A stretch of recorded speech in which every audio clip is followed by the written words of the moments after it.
বিকালে থেকে বাসা থেকে বের হলে অনেক বেশি ভালো লাগে, কারণ ওই সময় অনেক সুন্দর সুন্দর প্রাকৃতিক দৃশ্যগুলোও দেখা যায় আর ফ্রেশ বাতাসও পাওয়া যায়। হ্যালো এভরিওয়ান, আসসালামু আলাইকুম। সবাই মিলে চলে যাচ্ছি দাওয়াত খাওয়ার জন্য। দাওয়াতটা ছিল একজন স্পেশাল মানুষের পক্ষ থেকে। জায়গাটা ছিল আমাদের গ্রামের ভেতরে এবং তিনি সম্পর্কে আমাদের দাদি হন। মহান আল্লাহ তাআলা দাদিকে টাকা পয়সা না দিলে কি হয়েছে, কিন্তু আল্লাহ তাআলা দাদিকে অনেক বড় একটা মন দিছেন। দাদি একটা নতুন ঘর বানাইছেন আর এই ঘরটা দেখানোর জন্য আসলে আমাদের স্পেশাল করে উনি দাওয়াত দিছেন। ওনার যেহেতু আমাদের বাড়িতে বেশি আসা যাওয়া হয়, তো আমরা ওনাদের সাথে একটু বেশি মজা করি। তো ওনার সাথে মজা করে বলছিলাম যে তোমার নতুন বাড়ি আমাদের কোন দিন দেখাবে। তো বাড়ির কাজ শেষ করে উনি প্ল্যান করে রাখছেন আমাদেরকে দাওয়া দিয়ে খাওয়াবেন।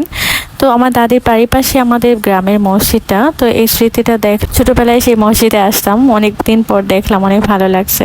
এই তো দাদির ঘরের ভেতরে চলে আসলাম এবং দাদির রুমগুলো অনেক বড় বড় হয়েছে আগের চেয়ে, যেহেতু আগের ঘরটা অনেক ছোট ছিল এবং সেখানে একটাই রুম ছিল।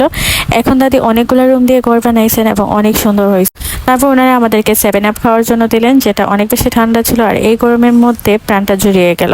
আমাদের বাড়িতে অনেক মানুষ, তারপরও দাদি আমাদের সবাইকে দাওয়াত দিয়েছেন ভাত খাওয়ার জন্য, কিন্তু আমরা সেটাতে রাজি হই নাই।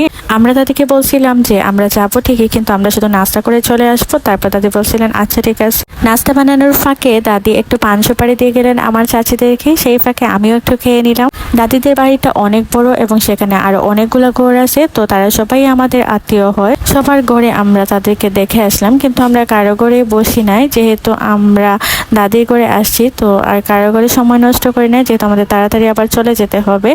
তো আমি সবগুলো জিনিস ভিডিও করতেছিলাম, এর মধ্যে দাদির মেয়ে নাস্তা নিয়ে চলে আসলো। তো এই তো নাস্তাগুলো ভিডিও করে নিল। নুডলসটা অনেক মজা হয়েছিল এবং তার একটার পর একটা নাস্তা বানাতে চেয়েছিল, কিন্তু আমরা তাদেরকে না করেছি, যেহেতু অনেক গরম পড়ছিল। তার মধ্যে আবার আমরা বিকালে দিকে গেছি।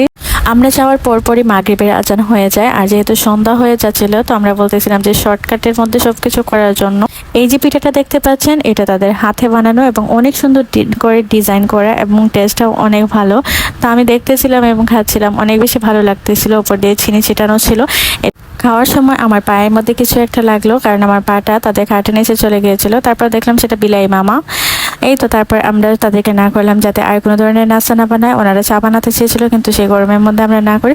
তারপর আমরা আমাদের আবার বাড়িতে চলে আসলাম। এই তো রাত হয়ে গেছে প্রায় আস্তে আস্তে। রাতের রাস্তাগুলো দেখতে আরো বেশি ভালো লাগে, যেহেতু গ্রামের রাস্তায় নিবু নিবু লাইট থাকে, সেগুলো দেখতে আরো ভালো লাগে। বাড়িতে চলে আসলাম আর সবাই মিলে একসাথে হেঁটে হেঁটে আসার মধ্যে আনন্দই আলাদা, যেহেতু ফ্যামিলির সাথে ঘোরাঘুরি সবকিছু অনেক ভালো লাগে। এই তো বাড়িতে চলে আসছি আর শান্তি ফিরে আসলো। সবাই আমার চ্যানেলটা সাবস্ক্রাইব করবেন। আল্লাহ হাফেজ।